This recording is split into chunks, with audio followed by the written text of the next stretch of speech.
Good afternoon बच्चों। Good afternoon ma'am. बाकी कहाँ रह गए? चलो पता नहीं मैम। चलो कोई बात नहीं, स्टार्ट कर रहे हैं। प्लांट लेआउट था हमारा, जो हमारा लास्ट लेक्चर में चल रहा था। ठीक है, लेआउट क्या होता है ये एक्सप्लेन कर दिया था। अब आज प्रोडक्ट और लाइन लेआउट भी हो गया था। नेक्स्ट हमारा है प्रोसेस लेआउट। प्रोसेस और functional layout. Process layout basically वहां पे हमारे लिए यूजफुल होता है जहां पे हमें लेस वॉल्यूम का प्रोडक्शन की जरूरत होती है। मींस जहां पे हमें जो ऑर्डर जनरेट हुए होते हैं या जो भी हमें ऑर्डर से रिलेटेड जो भी इंफॉर्मेशन होती है वो हमें बहुत ही कम वॉल्यूम कम प्रोडक्शन करना होता है। वहां पे हम प्रोसेस या फंक्शनल लेआउट को यूज करते हैं। मींस जब हमारा जो भी प्रोडक्शन है वो स्टैंडर्डाइज फॉर्म में ना हो। ठीक है, लिखा भी हुआ है the process layout is particularly useful where low volume of production is needed. If the products are not standardized, the process layout is more low desirable because it has greater process flexibility than other. In this type of layout, the machines are not arranged according to the sequence of operations, but are arranged according to the nature or type of the operations. This layout is commonly suitable for non-repetitive jobs. हमने जब last time product layout पढ़ा था वहां हमने ये पढ़ा था, जब हम बहुत सारे एक ही प्रोडक्ट की बहुत सारी क्वांटिटी का प्रोडक्शन करते हैं तब हम प्रोडक्ट लेआउट यूज करते थे। ठीक है, दैट मीन्स वो हमारा क्या था, रिपीट हो रहा था प्रोसेस। एक प्रोडक्ट बना फिर just same means suppose pen का प्रोडक्शन हो रहा है, एक ही टाइप के पेन बनते जा रहे हैं बनते जा रहे हैं बनते जा रहे हैं, मतलब वो क्या है, एक क्या है, रिपीटेटिव जॉब है, रिपीटेटिव प्रोडक्शन प्रोसेस है। ठीक है, उस केस में हमें क्या होता है, जो भी हमारी सीक्वेंसिंग होती है, मशीनरीज का जो अरेंजमेंट होता है, सीक्वेंसिंग होती है, वो उसके अकॉर्डिंग हो रही होती है कि जैसा हमारा प्रोडक्शन हो रहा होता है। ठीक है, यहाँ पे इस वाले हम जब लेआउट की बात करते हैं, प्रोसेस लेआउट की, ये हमारा बेसिकली इंपॉर्टेंट इसलिए ये हमारा वहां पे जरूरी है जहां पे हमारा जो प्रोडक्शन वॉल्यूम है वो बहुत ही कम है। ठीक है, और हमारे लिए क्या है, हमें मेन अपना जो प्रोसेस है, मेन हमारी जो भी बहुत ही फ्लेक्सिबल प्रोसेस यूज करना है। हमारा मेन जो प्रेफरेंस है वो किस पर है, प्रोसेस पर है, कि किस तरीके से प्रोडक्ट को प्रोड्यूस किया जा रहा है, उसकी जो प्रोसेस हो। ठीक है, और नॉन रिपीटेटिव जॉब है, दैट मीन्स हमारे एक जैसे प्रोडक्ट नहीं जनरेट हो रहे, डिफरेंट जनरेट हो रहे। लाइक अगर मान लो कैसे बोले, सपोज मैगी का ही प्रोडक्शन हो रहा है तो एक बार में एक बड़ा पैक फिर एक छोटा पैक, मतलब एक रिपीटेटिव जॉब नहीं हो रही है। ठीक है, इसीलिए लिखा भी हुआ है, machines are not in this type of layout, the machines are not arranged according to the sequence of operations. ठीक है, जो हमारे ऑपरेशन का जो भी ऑपरेशन का प्रोसेस है उसकी जो सीक्वेंसिंग है उसके हिसाब से मशीनरीज को अरेंज नहीं किया जा रहा है, बल्कि उस हिसाब से अरेंज हो रही है जैसा हमारा टाइप ऑफ ऑपरेशन है। ठीक है, इसीलिए लिखा भी हुआ है this layout is commonly suitable for non repetitive, जहां पे हमारा प्रोडक्शन रिपीट नहीं हो रहा है। लाइक देखो ये यहाँ पे हमने इस एंड से रॉ मटेरियल को इनपुट के फॉर्म में डाला मशीनरी में, क्या हुआ, फोरगोइंग सेक्शन मींस हमने हमारा जो भी प्रोडक्ट रॉ मटेरियल था वो उस प्रोसेस के लिए गया जो कि अब आगे process step by step process होते रहेंगे। ठीक है, फॉरगोइंग सेक्शन में गया, फिर यहाँ से ग्राइंडिंग सेक्शन में गया। ग्राइंडिंग सेक्शन मीन्स जहाँ पे जिस टाइप का भी ग्राइंड किया जा रहा है या जो भी प्रोडक्ट जैसा हमारा प्रोडक्शन होगा वही सारे स्टेप्स हमारे फॉलो होंगे। ग्राइंडिंग सेक्शन के बाद हमारा गया मिलिंग सेक्शन में, मिलिंग सेक्शन से हमारा ड्रिलिंग में, ड्रिलिंग से हील ट्रीटमेंट में, फिर इंस्पेक्शन, देन फाइनल पैकेजिंग, और जब हमारा फाइनल पैकेजिंग के बाद हमारा ये फिनिश प्रोडक्ट आ गया। ठीक है, ये तो हमारा बेसिकली एक डायग्रामेटिक फॉर्म में है। इस टाइप की जो ऑपरेशन फैसिलिटीज होती हैं वो क्या होती है, एक प्लेस पर ही होती हैं। ठीक है, जितनी भी टाइप की मशीनरी हो, चाहे वो ग्राइंडिंग मशीनरी हो, चाहे वो ड्रिलिंग मशीनरी हो, चाहे वो हिल ट्रीटमेंट हो, जो कुछ भी है सब एक जगह पर ही प्लेस नहीं होती है। देखो यहाँ पे देखो, ये एक मशीनरी का सेक्शन हुआ, फिर ये एक हुआ, हर अलग अलग जगह पर है। जब प्रोडक्ट को जैसे रॉ मटेरियल से इस स्टेज में आया, इस स्टेज से स्टेज में, फिर नेक्स्ट थर्ड में, फिर फोर्थ, देन फिफ्थ, फिर सिक्स, सेवेंथ, एट, ऐसे पहुंचा, तो एक जगह पर ही सब नहीं होती है। जैसे जैसे प्रोडक्शन स्टेप बाय स्टेप आगे बढ़ता है, सॉरी बच्चों, उसी हिसाब से हमारी एक एक स्टेप प्रोसेस होती जाती है।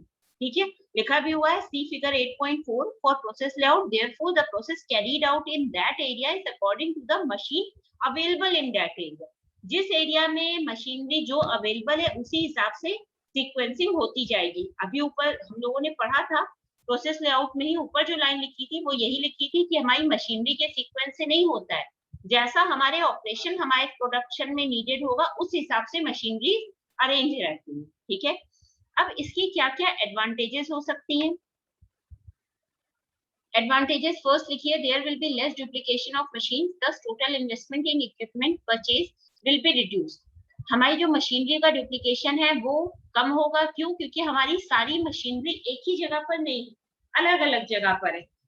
जो भी सबसे पहले फॉरगोइंग प्रोसेस में हमारा मटेरियल गया, फिर वहां से ग्राइंडिंग में चला गया, फिर उसके बाद हीट ट्रीटमेंट में आ गया, फिर पैकेजिंग में चला गया। ठीक है, जैसी जैसी जरूरत हो रही है उस हिसाब से हमारे जो इन ट्रांजिट स्टेज है प्रोडक्ट की, ठीक है, प्रोडक्शन ड्यूरिंग द प्रोडक्शन, वो उसी हिसाब से एक एक स्टेप आगे बढ़ रहा है। दैट मीन्स हम मशीनरीज का डुप्लीकेशन यहाँ पे नहीं कर सकते। इस वजह से जो हमारा टोटल इन्वेस्टमेंट है इक्विपमेंट के परचेज में वो क्या हो सकता है, कम हो सकता है। ठीक है, नेक्स्ट क्या है, it offers better and more efficient supervision through specialisation at various levels. जो सुपरविजन होता है वो और अच्छा हो सकता है इसमें। क्यों? क्योंकि जो स्पेशलाइजेशन हो रहा है वो वेरियस लेवल पर हो रहा है। किस तरीके से वेरियस लेवल पर हो रहा है, इसका डायग्राम देखो। हमारी जितनी भी ये स्टेप्स हैं, जितनी भी 1 2 3 4 5 6 7, हर एक स्टेप पे हमारा सुपरविजन हो रहा है और हर एक स्टेप, हर एक इंडिविजुअल स्टेप पे स्पेशलाइज्ड एक्टिविटी चल रही है। दैट मीन्स जो भी हमारा इसमें क्या है, हर एक स्टेप पे हम स्पेशलाइज्ड एक्टिविटी के थ्रू अपना प्रोडक्शन कंडक्ट करा रहे हैं। दैट मीन्स जो भी हमारा सुपरविजन है वो और अच्छा होगा, जिससे जो हमारा प्रोडक्शन होगा वो और इम्प्रूव होगा। तो जो प्रोडक्ट बन के बाहर आएगा वो ऑलरेडी और भी बेटर पोजीशन में होगा। नेक्स्ट क्या है, there is a greater flexibility in equipment and manpower, thus load distribution is easily controlled. Load distribution means किस किस मशीनरी या किस किस लेबर पर, या जो हमारे यहाँ के वर्कर्स है, लेबर थोड़ा सा चीप साउंड करता है, हम वर्कर्स बोलते हैं तो वो अच्छा लगता है। उसमें क्या होता है, जो बहुत ही ज्यादा फ्लेक्सिबिलिटी रहती है इक्विपमेंट में भी और मैन पावर में भी। क्योंकि हम क्या कर रहे हैं, एक्सपर्टीज या स्किल्ड वर्क यूज कर रहे हैं। ठीक है, अभी एक प्रीवियस जो एडवांटेज थी उसमें हमने यही पढ़ा था। तो जो हमारा लोड डिस्ट्रीब्यूशन का प्रोसेस होता है, जो मीन जो लोड डिस्ट्रीब्यूट होता है किसके किस लिए भी, ड्यूरिंग द मशीनरी नहीं, between the machineries and man power means labour workers, उनके बीच जो हमारा वर्क को या काम को डिस्ट्रीब्यूट किया जाता है उस पर इजिली कंट्रोल हो सकता है। क्यों? क्योंकि जो सुपरविजन है वो ऑलरेडी बहुत ही एफिशिएंट वे में हो रहा है। तो जो ऑब्वियस सी बात है, जो सुपरवाइजर है उसको जो स्टेप का सुपरवाइज करने दिया जा रहा है उसमें वो ऑलरेडी स्किल्ड है। ठीक है, नेक्स्ट क्या है, better utilisation of equipment available is possible. Obvious सी बात है, इक्विपमेंट का बेटर यूटिलाइजेशन हो पाएगा। क्यों बेटर यूटिलाइजेशन हो पाएगा? क्योंकि हर एक स्टेप पे अलग अलग तरीके से सुपरविजन हो रहा है। देखो ध्यान दो, स्टेप बाय स्टेप जो हमारे एडवांटेजेस हैं वो भी स्टेप बाय स्टेप चल रहे हैं। ठीक है, नेक्स्ट क्या है, breakdown of equipment can be easily handled by transferring work to another machine और वर्क स्टेशन। सपोज किसी वजह से जो हमारा काम का एक चैनल, एक फ्लो चल रहा है, उसमें किसी टाइप की कोई हैम्परिंग हो गई या ब्रेकडाउन हो गया किसी इक्विपमेंट में, तो उसको बहुत आसानी से हैंडल किया जा सकता है। क्योंकि जो हमारी मशीनरीज है वो एक जगह पर ही सेट नहीं है, वो वेरियस लेवल्स के थ्रू हमारा प्रोडक्शन हो रहा है। इस वजह से किसी भी टाइप का अगर कोई भी ब्रेकडाउन या कोई भी ऑब्स्टिकल बीच में आ रही है ड्यूरिंग द प्रोडक्शन प्रोसेस, तो उसको हम ट्रांसफर कर सकते हैं अदर मशीनरी या और किसी वर्क स्टेशन पर। हमने यहाँ से पूरे अपने रॉ मटेरियल को लिया और दूसरे वर्क स्टेशन पर ट्रांसफर कर दिया। ठीक है, next, there will be better control of complicated और precision processes, specially where much inspection is required. अब क्योंकि जो हमारा सुपरविजन है वो बहुत ही इफेक्टिव और एफिशिएंट पर्संस के थ्रू किया जा रहा है, मींस जो हमारे सुपरवाइजर हैं जो कि प्रोडक्शन को सुपरवाइज कर रहे हैं वो ऑलरेडी बहुत ही स्किल्ड हैं। ठीक है, उस केस में जो भी हमारा प्रोसेस है, जो कॉम्प्लिकेटेड प्रोसेस है, उस पर जो इंस्पेक्शन है वो बहुत ही बेटर तरीके से हो सकता है। किसी भी टाइप के मतलब कोई एक सिंगल परसेंट की भी किसी भी कमी की कोई भी गुंजाइश है ही नहीं। नेक्स्ट क्या है हमारा, लिमिटेशंस ऑफ प्रोसेस लेआउट, क्योंकि हर काम को करने का एक तरीका होता है, ठीक है, हर चीज की कुछ लिमिट्स होती हैं, तो उस लिमिट वही हमारी लिमिटेशंस भी होती हैं, तो प्रोसेस लेआउट की भी कुछ लिमिटेशन कुछ लिमिटेशंस हैं। क्या क्या है इसमें, क्या है तुम लोग भी देख लो कि 6 to 7 स्टेप्स रिक्वायर्ड हैं ड्यूरिंग द प्रोडक्शन प्रोसेस। तो जो मटेरियल फ्लो लाइन है वो बहुत ही लंबी है, ऑब्वियस सी बात है, स्टेप 1 देन स्टेप 2 3 4 5 6 7 इस तरीके से एक लंबी मटेरियल फ्लो लाइन को हम क्या कर रहे हैं, प्रोड्यूस करते हुए चल रहे हैं ड्यूरिंग द प्रोडक्शन। तो जो एक्सपेंसिव जो हमें मटेरियल की हैंडलिंग है वो बहुत कॉस्टली पड़ सकती है, क्योंकि हम एक मशीन का तो यूज कर नहीं रहे हैं, हम बहुत सारी मशीन। क्या हुआ बेटा? हो नहीं पा कहीं भी मैं नहीं जा पा रहा यार। और अलवशानी तुम्हारी माइक ऑन है। तो एक्चुअली हमें लगा शायद हमसे कुछ कह रहा है। तो इस टाइप से क्योंकि हम बहुत सारी मशीनरीज को एक साथ मटेरियल फ्लो लाइन में लेकर चल रहे हैं, कैप्चर करके चल रहे हैं, तो उस तरीके से देखा जाए तो हमारे पास जो मटेरियल हैंडलिंग है वो बहुत ही एक्सपेंसिव हो जाएगी, ठीक है। जो प्रोडक्शन साइकिल टाइम है बहुत लंबा है, देख रहे हो तुम लोग भी, जैसे इसी एक बार से इस फिगर को फिर से देखो, ये क्या है, काफी लंबा नहीं है, एक स्टेप 1 से लेकर स्टेप 7 तक हम बहुत लंबी एक प्रोडक्शन साइकिल को कैरी करके चल रहे हैं। तो इस केस में जो हमारा टाइमिंग है वो बहुत ज्यादा लगेगा, तो प्रोडक्शन साइकिल टाइम जो है वो बहुत ज्यादा है, क्योंकि हम वेरियस पॉइंट्स को कवर करते हुए चल रहे हैं, ठीक है। नेक्स्ट क्या है, एक से एक काम तो लेकर हम चल नहीं रहे, एक साथ हम बहुत सारे काम को हम लेकर चल रहे हैं, तो बहुत सारा काम हो रहा है और पीछे से एक स्टेप जब तक कंप्लीट नहीं होता है नेक्स्ट स्टेप ऑलरेडी क्यू में है, तो उस वजह से जो भी हमारा ऑपरेशनल प्रोसेस है वहां पे बहुत सारी प्रॉब्लम्स आ सकती है, मींस वेटिंग प्रॉब्लम हो सकती है। सपोज उसी बीच अगर किसी टाइप का कोई ब्रेकडाउन हो गया तो हमारी वो प्रोसेस वहीं रुक जाएगी, जब तक वो ब्रेकडाउन हम कवर अप नहीं कर लेते तब तक हम नेक्स्ट स्टेप पर मूव ऑन नहीं कर पाएंगे, ठीक है। नेक्स्ट हमें बहुत ज्यादा स्पेसिंग की जरूरत पड़ेगी, क्यों, क्योंकि हम बहुत सारी मशीनरी और बहुत सारी प्रोसेस को एक साथ प्रोडक्शन साइकिल में चला रहे हैं। नेक्स्ट क्या है, since work does not flow through definite lines therefore counting and scheduling is more tedious.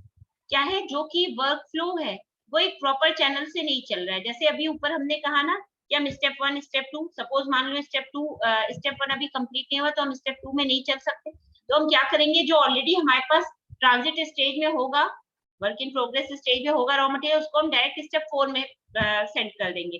इस तरीके से अगर देखा जाए तो हमारा जो काम हो रहा है प्रोडक्शन वो बहुत सारी लाइंस के थ्रू हो रहा है। ऊपर एक है ना कि प्रोडक्शन साइकिल टाइम भी बहुत लंबी है, बहुत सारे काम क्यू में हैं, बहुत सारे अभी भी वेटिंग में ही लगे हुए हैं, बहुत सारे अभी ऑपरेटिंग एक्टिविटी में फाइनल चल रहे हैं। तो ऐसे देखा जाए तो जो शेड्यूलिंग होती है कि इस काम के लिए हमने ये शेड्यूल डिसाइड किया है, इसकी इतनी काउंटिंग हो जाएगी, तो ये सब बहुत ही ज्यादा लेंदी या टीडियस मींस थकाने वाला प्रोसेस हो जाएगा, ठीक है। नेक्स्ट क्या है, specialization creates monotony and there will be difficult for the late workers to find job in other industries। Monotonous समझते हो, जब हम एक बहुत ही रूटीन लाइफ जी रहे होते हैं, रोज सुबह उठना, वही नहा धो के फ्रेश हो जाओ, खाना खाओ, फिर काम करो, इस तरीके से पूरा दिन बीत गया, शाम को फिर से खाना, फिर रात में हम सो गए, तो ये क्या है, बहुत ही मोनोटोनस टाइप की रूटीन लाइफ जी रहे हैं। ऐसे केस में क्या होता है, क्योंकि यहाँ पे हम क्या कर रहे हैं, हर एक मशीनरी स्पेशलाइज्ड है, उनके एक एक लेवल पे उनका सुपरविजन भी स्पेशलाइज्ड पर्संस के थ्रू हो रहा है। ऐसे केस में क्या होता है, ये जो स्पेशलाइजेशन होता है ये एक मोनोटोनस प्रोडक्शन सिस्टम क्रिएट कर देता है, जिसकी वजह से जो वर्कर्स होते हैं वो अगर स्विच करें जॉब से अपनी, तो उन्हें नेक्स्ट जॉब के लिए बहुत ज्यादा एफर्ट्स करने पड़ते हैं, ठीक है। नेक्स्ट हमारा है fixed position layout. Fixed position layout क्या कहता है, बच्चों एक सेकेंड, बस एक सेकेंड। फिक्स्ड पोजीशन लेआउट हमारा ये कहता है कि आज के टाइम में जितनी भी मैन्युफैक्चरिंग इंडस्ट्रीज वर्क कर रही हैं प्रेजेंट टाइम में मार्केट में, उनके लिए ये पोजीशन, इस टाइप का लेआउट लेस यूजफुल है, ठीक है, less useful as well as less important. इस टाइप के लेआउट में क्या होता है, in this type of layout the major component remain in a fixed location, other material, part, tools, machinery, manpower and other supporting equipments are brought to this location। इसमें क्या होता है, जो मेजर कंपोनेंट होता है उसे फिक्स लोकेशन, मेजर कंपोनेंट क्या होते हैं, हमारे रॉ मटेरियल्स ही तो होते हैं, वही हमारे मेजर कंपोनेंट होते हैं, क्योंकि वही हमारे कन्वर्ट होते हैं किसमें, किसे कन्वर्ट होते हैं, अरे फिनिश गुड्स में। कैसे भूल सकते हो तुम लोग, ये तो एक स्टेप बाय स्टेप प्रोसेस है, ठीक है। तो जो हमारा मेजर कंपोनेंट होता है उसे हम एक फिक्स लोकेशन पर सेट कर देते हैं, बाकी सारे मैम ये बोलो। मैम पहले सेमी गुड्स में कन्वर्ट होते हैं, फिर सेमी गुड्स के बाद फिनिश गुड्स में कन्वर्ट सेमी होते हैं। गुड्स में भी कह सकते हो, या वर्क इन प्रोग्रेस, या जो हम इन ट्रांजिट बोल रहे थे, ये हमारी वही स्टेज होती है। देखो तीन मेजर स्टेजेस होती है। सबसे पहले तो हमारी रॉ मटेरियल होती है, ठीक है, जो हम इनपुट के फॉर्म में डालते हैं कहाँ, मशीनरी पे। फिर नेक्स्ट जो स्टेप होता है हमारा, जिसे तुम सेमी गुड्स कह रहे हो, वही हमारा वर्क इन प्रोग्रेस या वर्क इन प्रोसेस स्टेज होती है, ठीक है, जहां पे हमारा प्रोडक्ट बेसिकली ट्रांसफॉर्मेशनल स्टेज में होता है to convert input into output, ठीक है।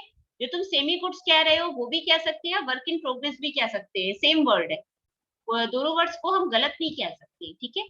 तो जो हमारा मेजर कंपोनेंट होता है उसे तो हम एक जगह फिक्स करते हैं, बाकी चीजों को हम उस लोकेशन पर पहुंचाते हैं। इस तरीके से देखा जाए तो जो हमारा अगर देखा जाए टाइम हमारा ज्यादा लग सकता है, एक ये बहुत बड़ा डिसएडवांटेज हो गया।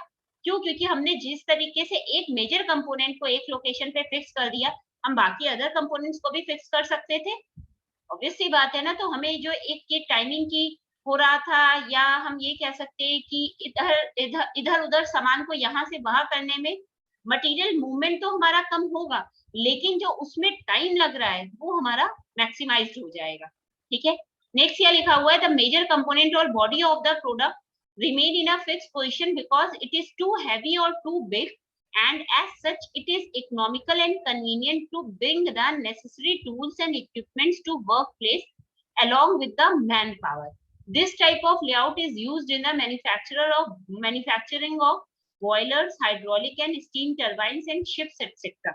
बेसिकली इस टाइप का जो ये फिक्स पोजीशन लेआउट होता है, नाम से पता लग रहा है कि कोई एक पोजीशन फिक्स हो गई है।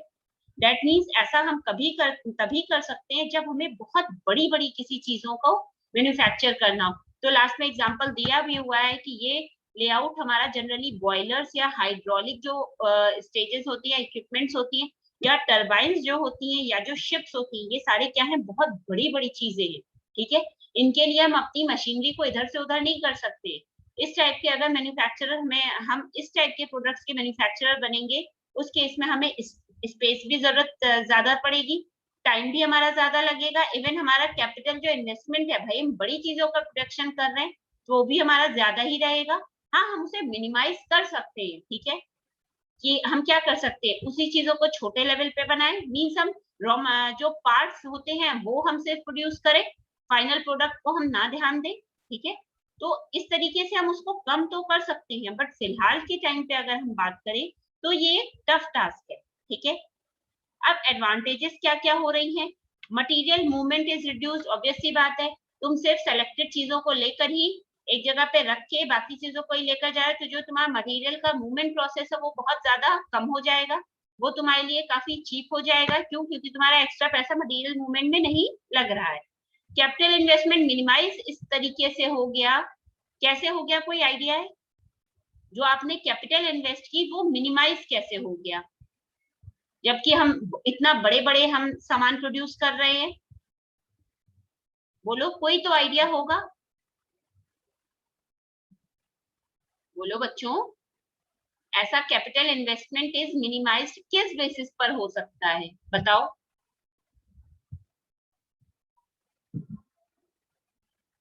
नहीं पता?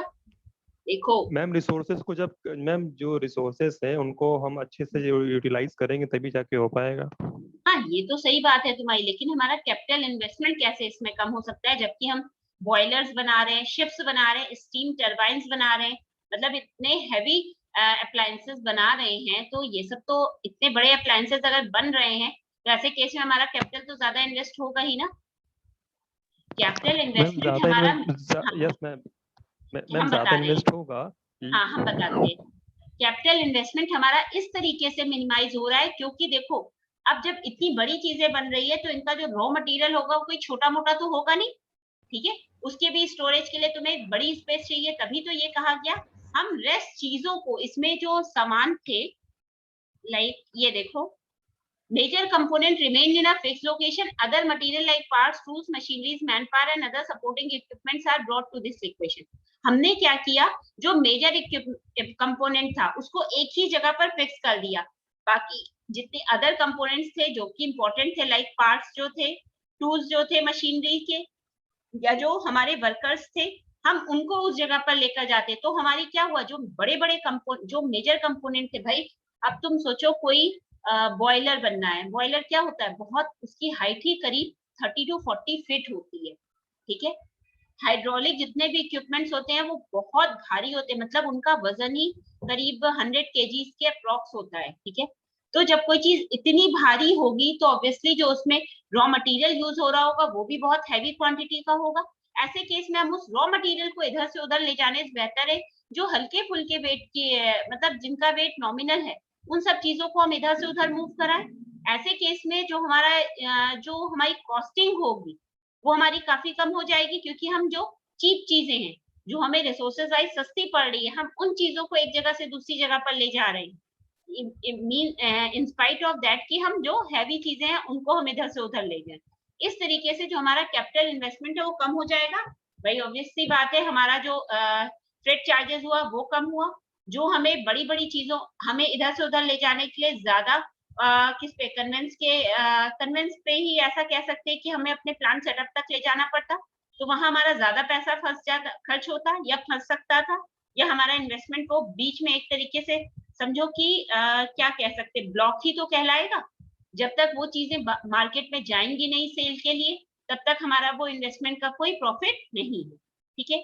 नेक्स्ट क्या है, production centres are independent of each other, hence effective planning and loading can be made, thus total production cost will be reduced. जो प्रोडक्शन सेंटर्स थे वो बेसिकली इंडिपेंडेंट थे एक दूसरे से। क्यों इंडिपेंडेंट थे भाई, जहां पे हमारा फिनिश गुड्स प्रोड्यूस हो रहा है, फिर जहां से हमारा वो लोड होगा कहाँ जाने के लिए, मार्केट तक, या होलसेलर या शॉपकीपर जो भी हो, या इतनी बड़ी बड़ी चीजें बन रही होती है तो वो जनरली किसी फैक्ट्री तक ही जाती है, ठीक है। हर चीज मार्केट में डायरेक्ट नहीं जाती। इतने बड़े बड़े अप्लायंसेस कोई अगर खरीदेगा तो वो किसी वेयर हाउस से खरीदेगा, किसी शॉप से नहीं खरीदेगा। क्यों? क्योंकि शॉप की स्पेस और वेयर हाउस की स्पेस में जमीन आसमान का फर्क होता है। फाइन। तो जो प्रोडक्शन सेंटर होते हैं वो इंडिपेंडेंट है एक दूसरे से, इस वजह से जो प्लानिंग है और जो लोडिंग है वो बहुत ही इफेक्टिवली और एफिशिएंटली कन्वर्ट की जा सकती है, ठीक है। तो इस तरीके से जब हम प्रोडक्शन सेंटर हमारे दूसरे से इंडिपेंडेंट है, ऐसे में जो हमारी टोटल प्रोडक्शन कॉस्ट होगी वो ऑटोमेटिकली कम हो जाएगी, ठीक है। लास्ट क्या है, it offers greater flexibility and allows changes in product design, product mix and production volume. जो ये फिक्स पोजीशन लेआउट होता है ये बहुत ही फ्लेक्सिबिलिटी से प्रोडक्ट की डिजाइनिंग में या प्रोडक्ट मिक्स या प्रोडक्शन वॉल्यूम में चेंजेस को क्या करता है, अलाउ कर देता है। क्यों? क्योंकि देखो हमारी जो डिजाइनिंग है वो कब होगी, जब हम प्रोडक्ट का एक रफ लेआउट तैयार करेंगे उसी समय पर ही। तो अगर हम क्या करते हैं, स्टार्टिंग में ही अगर हमें कोई चेंज करना हो उसी जगह पर ही अगर हम इन्फॉर्म कर दें, तो ऐसे केस में जो हमारा प्रोडक्शन के टाइम पे जो टाइम है वो कहीं ना कहीं वो टाइम हम अपना बचा सकते हैं, और जो प्रोडक्शन प्रोसेस होगी वो बहुत ही फ्लेक्सिबल भी हो जाएगी, ठीक है। ये तो सब हमारी एडवांटेजेस हुई, बट इसके साथ साथ कुछ हमारे डिसएडवांटेज तो नहीं, कुछ लिमिटेशंस हम कह सकते हैं जिनसे आगे बढ़ के हम काम नहीं कर सकते। तो वो लिमिटेशंस क्या क्या है, अब देखो हम क्या कर रहे हैं, बहुत बड़ी मतलब हैवी क्वालिटी और क्या कह सकते हैं हैवी साइज का सामान का प्रोडक्शन कर रहे हैं। ऐसे केस में जो हमारे लेबर्स होंगे वो हमारे अनस्किल्ड लेबर्स नहीं होने चाहिए कि किसी भी सड़क चलते हम लेबर को उठा के लाके करके हम अपना काम या प्रोडक्शन स्टार्ट करा दें। हमें इसके लिए बहुत ज्यादा हाईली स्किल्ड मैन पावर की जरूरत पड़ेगी, ठीक है। हमें ध्यान देना होगा जो भी हमारे पास रिसोर्सेज रह गए हैं, ठीक है, उनको हम किस तरीके से बेटर वे में यूटिलाइज कर सकते हैं, ठीक है। क्यों? क्योंकि अगर हमें स्किल्ड लेबर हम ले रहे हैं, ठीक है, क्यों? क्योंकि हमें क्या करना है, इतने हैवी चीजें बनानी है, इसके लिए हम स्किल लेबर अगर ले रहे हैं तो ऑब्वियस सी बात है लेबर जितना स्किल होगा उतना ही हमें उस पर इन्वेस्ट भी करना पड़ेगा। ऑब्वियस सी बात है वो नॉर्मल लेबर और स्किल लेबर में बहुत फर्क होता है, ठीक है। नेक्स्ट हमारा क्या है, movement of machines equipments to production centre में भी टाइम कंज्यूमिंग। अभी हम यही बात बोल रहे थे कि इस तरीके से अगर ध्यान दिया जाए कि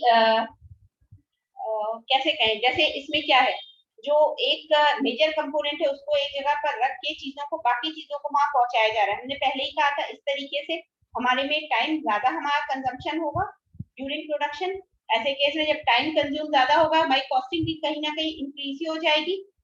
लास्ट पॉइंट क्या है, complicated fixtures may be required for positioning of jobs and tools, this may increase the cost of production.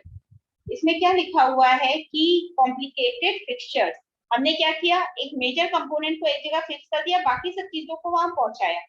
एक जगह फिक्स तो कर दिया वो तो ठीक है, बट बाकी जो रेस्ट चीजें थी जो अनफिक्स थी जिनको हमें उस जगह पर पहुंचाना है, उस तरीके में जो हमारी प्रोडक्शन कॉस्ट है वो कहीं ना कहीं बढ़ी तो जाएगी। ठीक है, और अगर हमारी प्रोडक्शन कॉस्ट बढ़ेगी तो ऑब्वियस सी बात है हमारा जो कैपिटल इन्वेस्टमेंट है, capital investment for production only, वो हमारा कहीं ना कहीं बढ़ जाएगा। ठीक है, तो जनरली ये इस टाइप का जो लेआउट है वो करंट टाइम में नहीं यूज किया जाता है, क्योंकि आज का टाइम में हम बहुत ही अपडेटेड टेक्नोलॉजी यूज कर रहे हैं, जिस टेक्नोलॉजी में चीजों को बहुत ही क्या हो रहा है, कैसे बोले कि इवन जो भी हमारे प्रोडक्ट हैं उनकी पैकेजिंग भी इस तरीके से हो रही है कि उनके साइज पर बहुत बड़ा इफेक्ट आ रहा है। ठीक है, तो हम इसलिए इस टाइप के लेआउट को अगर हम ध्यान दें तो ये पॉकेट फ्रेंडली नहीं है for any type of manufacturer. ठीक है, तो लिमिटेशंस क्लियर है? क्लियर है बच्चों? Yes ma'am. ओके, नेक्स्ट है हमारा combination type of layout. Combination type of layout हमारा वो लेआउट होता है जहां पे हम प्रोडक्ट, फिर प्रोसेस और third one is fix position layout, इन तीनों को कंबाइंड वे में जो हम काम कर रहे होते हैं इन तीनों टाइप के लेआउट्स पर, वो हमारा कॉम्बिनेशन लेआउट कहलाता है। लिखा भी हुआ है, therefore generally the layouts used in industries are the compromise of the above mentioned layouts। above mentioned means जो ऊपर हम लोग 2 या 3 पढ़ते चले आ रहे हैं। ठीक है, therefore generally the नहीं every layout has got certain advantages and limitations, therefore industries would like to use any type of layout as such। flexibility is a very important factor, लिखा है उसे factor होगा। so layout should be such which can not be molded according to the requirements of industry without much investment। देखो हमारा जो पहले भी कहा गया है कि जो हमारा लेआउट प्रोसेस है वो बहुत ही फ्लेक्सिबल होना चाहिए, उसमें ज्यादा क्या बोले बहुत ज्यादा उस प्रोडक्शन के टाइम पे रिजिडिटी नहीं होनी चाहिए। मींस जितना ज्यादा फ्लेक्सिबल होगा लेआउट को हम उसी ही हिसाब से क्या कर लेंगे, फोल्ड कर लेंगे। ठीक है, अच्छा अब हम बात करते हैं, हमारा लेआउट हो गया, flexibility हो गया। if the good features of all types of layouts are connected, a compromise solution can be।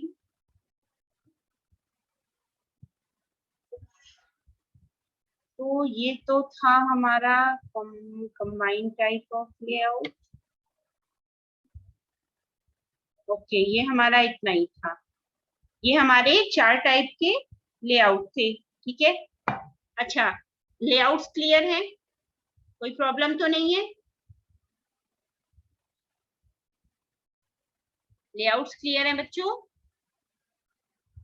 Okay, layout के बाद हमारा यूनिट 3 का एक ही टॉपिक बच रहा है, उसके बाद वैसे तो और टॉपिक्स हैं like total quality management, lean management, just in time, but ये हम ऑलरेडी असाइनमेंट में दे चुके हैं। इस वजह से हमारा एक टॉपिक बच रहा है प्रोडक्ट डेवलपमेंट प्रोसेस का। बहुत ही छोटा सा टॉपिक होता है, टॉपिक है ये, सिर्फ 5 से 6 स्टेप है इसमें। ठीक है, तो ये भी आज ही पढ़ लेते हैं। प्रोडक्ट डेवलपमेंट, एक सेकेंड, हाँ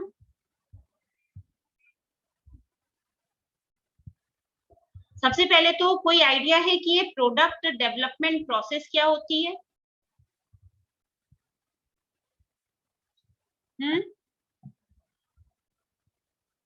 बोलो बच्चों। क्या ma'am? What is product development process? जल्दी बताओ, सिर्फ 10 मिनट अब क्लास के वाइंड अप होने में रह गए हैं। हम ये टॉपिक आज वाइंड अप करना चाहते हैं कि जब कल नेक्स्ट लेक्चर होगा ऑपरेशंस का तो हम उसमें यूनिट 4 से स्टार्ट करेंगे। मैम जो किसी प्रोडक्ट गुड्स और सर्विस की डेवलपमेंट का जो प्रोसेस होता है स्टार्टिंग से लेके एंड तक उसको बोलते हैं। हाँ, स्टार्टिंग मैम से एंड तक में वो प्रोसेस को भी उस तो एक स्टेप को भी हाँ इन्वॉल्व किया जाएगा जहाँ पे हम मार्केट सर्वे करते मेरा हैं। को फॉलो करना पड़ता है उसको। हाँ, जहाँ पे हम मार्केट सर्वे भी करते हैं कि किस टाइप के प्रोडक्ट की नीड है बाय द कस्टमर, ठीक है। लिखा भी हुआ है the product development process encompasses all steps needed to take a product from concept to a market availability. From concept means जहाँ से हमें ये जरूरत, हमें ये भी रीड आउट करना पड़ता, हम सबसे पहला स्टेप हमारा क्या होता है कि कोई प्रोडक्ट अगर हम मैन्युफैक्चर करने की सोचते हैं तो हम क्या सोचते हैं कि सबसे पहले हमें मार्केट का फीडबैक लेना पड़ता है कि कस्टमर किस टाइप के प्रोडक्ट को चाहता है, किस टाइप के प्रोडक्ट से वो अपनी नीड्स फुलफिल कर सकता है, यही तो हम देखते हैं। और वहां से लेकर उस स्टेप तक जब तक कि हम वो प्रोडक्ट मार्केट में भेज नहीं देते हैं after production for their need fulfilment, ठीक है। इसमें क्या है, this process includes identifying a market need, researching the competitive landscape, conceptualizing a solution, developing a product roadmap, building a minimum viable product. इस स्टेप में ये जो प्रोसेस है प्रोडक्ट डेवलपमेंट प्रोसेस, इसमें हम सारे के सारे स्टेप इंक्लूड करते हैं। कौन कौन से कि हमें सबसे पहले मार्केट की नीड को आइडेंटिफाई करना पड़ता है कि मार्केट में कंज्यूमर के फीडबैक से हमें ये पता लगता है कि कंज्यूमर किस टाइप के प्रोडक्ट को चाहता है। उसके बाद कॉम्पिटिटिव लैंडस्केप मींस हमें ये भी सर्च करना पड़ता है कि जो हमारे अवेलेबल प्रोडक्ट्स हैं उनके जो हमारे मींस हमारे जो कॉम्पिटिटर्स हैं वो किस टाइप की स्ट्रेटजीज को यूज करके अपने प्रोडक्ट को बेच रहे हैं मार्केट में फॉर सेटिस्फैक्शन या need satisfaction of customers. Conceptualising a solution, हमें सॉल्यूशन को कैसे कॉन्सेप्ट को कैसे एम्पिरिकल स्टेट में कन्वर्ट कर रहे हैं, प्रोडक्ट के रोड मैप को डेवलप करना for reaching it up to market, building a minimum viable product, minimum means कम से कम टाइम में बहुत ज्यादा से ज्यादा प्रोडक्ट को वायबल मींस कस्टमर के थ्रू यूज कराना, ठीक है। ये सारी प्रोसेस, ये जितने स्टेप्स होते हैं हमारे प्रोडक्ट डेवलपमेंट प्रोसेस के ही पार्ट्स होते हैं। अब मेन क्या क्या होती हैं चीजें जो इस प्रोसेस में इन्वॉल्व की जा सकती हैं, तुम लोगों को ये 6 स्टेजेस दिख रही हैं, ये सब हमारी प्रोडक्ट डेवलपमेंट की ही स्टेजेस होती हैं। कौन कौन सी, सबसे पहला डेवलपमेंट। डेवलपमेंट मींस हमें अपने दिमाग में एक आइडिया का डेवलपमेंट करना होगा कि किस तरीके से हम प्रोडक्ट को डेवलप कर सकते हैं, ठीक है। नेक्स्ट हमने प्रोडक्ट आइडिया एक डेवलपमेंट कर लिया, आइडिया डेवलपमेंट हो गया, आइडिया क्रिएशन हो गया। नेक्स्ट हमारा है डिजाइनिंग ऑफ द प्रोडक्ट। अब हमें अपने प्रोडक्ट की डिजाइनिंग देखनी है कि हमारा प्रोडक्ट किस टाइप की डिजाइन का होगा। उसके बाद हमें उस प्रोडक्ट की मार्केटिंग करनी है। मार्केटिंग मींस एडवर्टाइजिंग या प्रिंट मीडिया के थ्रू या इलेक्ट्रॉनिक मीडिया के थ्रू, पैम्फलेट्स के थ्रू, वेरियस सोर्सेज है हमारे पास अपने प्रोडक्ट को कंज्यूमर के, अपने प्रोडक्ट के बारे में कंज्यूमर तक चीजें उसकी पहुंचाने के लिए। लास्ट होती है, नेक्स्ट होती है सेल्स। अब फाइनली हमारे प्रोडक्ट की मार्केटिंग होगी, हमारा प्रोडक्ट मार्केट में सेल्स के लिए रेडी है। फिर फाइनेंस। फाइनेंस मींस सेल्स के, हमने सेल तो कर ली, सेल्स के लिए हम रेडी हो गए। फिर फाइनेंस मींस हमें अब फंड्स की जरूरत है। ये सब अभी सब कुछ जो हमारा चल रहा था एक रोड मैप या एक क्या चल रहा था, ब्लूप्रिंट या रफ लेआउट चल रहा था। अब हमें पैसे चाहिए क्योंकि जो कुछ भी हमने अब तक सोचा अब हमें वो एक्शन मोड में कन्वर्ट करना है। उसके बाद लास्ट होता है हमारा टेस्टिंग। टेस्टिंग मींस फिर जहां से हम फीडबैक पर प्रोसेस पर आते हैं। फीडबैक मींस हमें ये देखना होता है कि हम प्रोडक्ट को हमारे कस्टमर्स के थ्रू हमारे प्रोडक्ट को लाइक किया जा रहा है या नहीं किया जा रहा है, ठीक है। अब हमारे प्रोडक्ट डेवलपमेंट प्रोसेस में कौन कौन से कॉमन फ्लोज या कौन कौन से कॉमन स्टेप्स होते हैं। सबसे पहला है the designing thinking approach. Design thinking means हम अपने प्रोडक्ट की कैसी डिजाइनिंग चाहते हैं, किस तरीके से उसकी पैकिंग होनी चाहिए। इसके लिए हमारे कुछ स्टेप्स हैं। सबसे पहला है empathise with users. Empathise means एक वर्ड होता है सिंपैथी, दूसरा वर्ड होता है एम्पैथी। एम्पैथाइज विद यूजर्स, हमारा प्रोडक्ट की जो डिजाइन हो वो कुछ इस तरीके से हो कि हमारा जो भी कस्टमर, हमारा कस्टमर अभी हम नहीं कह सकते क्योंकि वो अभी हमारे प्रोडक्ट के लिए अवेयर नहीं हुआ है या अट्रैक्ट नहीं हुआ है। हमारे प्रोडक्ट की डिजाइनिंग इस तरीके से होनी चाहिए कि वो कस्टमर को एक ही बार में अट्रैक्ट कर ले जाए, ठीक है। उसके लिए हमें सबसे पहले क्या करना होगा, define the problem. Define the problem means हमारा जो प्रोडक्ट कंज्यूमर है, मतलब जो कंज्यूमर है, पोटेंशियल कंज्यूमर हम जिसे कह सकते हैं, वो उसकी मेन प्रॉब्लम क्या है, वो क्या क्या फीचर्स अपने प्रोडक्ट में चाहता है। नेक्स्ट स्टेप है ब्रेनस्टॉर्म पोटेंशियल सॉल्यूशंस। अब इसी फीडबैक के ही थ्रू हम अपने कंज्यूमर की क्या करते हैं, ब्रेनस्टॉर्मिंग टेक्निक टाइप की एक लेते हैं, जिससे जो भी उसकी प्रॉब्लम है उसके हम पोटेंशियल सॉल्यूशंस को सर्च कर पाए। फिर build a prototype. Prototype means जब हमने उसकी सॉल्यूशंस देख लिए अपने कस्टमर के पोटेंशियल सॉल्यूशन की, जिनके थ्रू हम उसकी प्रॉब्लम्स को रिमूव कर सकते हैं, उसके बाद हम एक प्रोटोटाइप का एक प्रोडक्ट एक जनरेट कर सकते हैं, और उसके बाद उस प्रोडक्ट को हम एक पायलट सर्वे के लिए मार्केट में ऐसे ही देते हैं। उससे हमें उसके अपने हमें सॉल्यूशन, जो हमने सॉल्यूशन निकाले थे, उसके हमें टेस्ट पता लग जाते हैं कि वो कस्टमर के थ्रू एडमायर किया गया या अप्रिशिएट किया गया या नहीं किया गया। अब देखो, ये जो हमारा ये प्रोडक्ट डेवलपमेंट प्रोसेस होती है, ये फ्रेमवर्क है, इसमें कौन कौन से मेन स्टेप होते हैं वो यहाँ से बेसिकली स्टार्ट है। सबसे पहला क्या है, आइडिएट। आइडिएट मींस हम वेरियस स्ट्रेटजीज से या टेक्निक्स लाइक ब्रेनस्टॉर्मिंग टेक्निक्स, इस टाइप की टेक्निक से हम जो हमारे खुद के इनोवेटिव आइडियाज होते हैं वो उसके थ्रू हम इन टाइप की टेक्निक से हम अपने आइडियाज को, इनोवेटिव आइडियाज को यूज करके कंज्यूमर तक उसको पहुंचा सकते हैं, जिससे वो किस टाइप का प्रोडक्ट हमसे चाहते हैं इस चीज को हम जान पाए। नेक्स्ट है हमारा रिसर्च का। जो भी हमारे पोटेंशियल यूजर है, पोटेंशियल वर्ड इसलिए लगा रहे हैं कि ये अभी हमें पता नहीं है कि यही लोग ही हमारे कस्टमर बन पाएंगे, ये भी हमारे पोटेंशियल यूजर है, शायद ये अभी हमारा प्रोडक्ट आगे चल के यूज करें या मे बी ना यूज करें, हो सकता है, ठीक है। नेक्स्ट हमारा है प्लान। अब हमने जो कुछ भी रिसर्च की, इन सब के बाद हम एक प्लान डेवलप करेंगे, एक प्लानिंग प्रोसेस अपनी क्रिएट करेंगे कि किस टाइप का प्रोडक्ट हमारे कस्टमर के थ्रू लाइक किया जा सकता है, इसकी हम एक प्लानिंग करेंगे।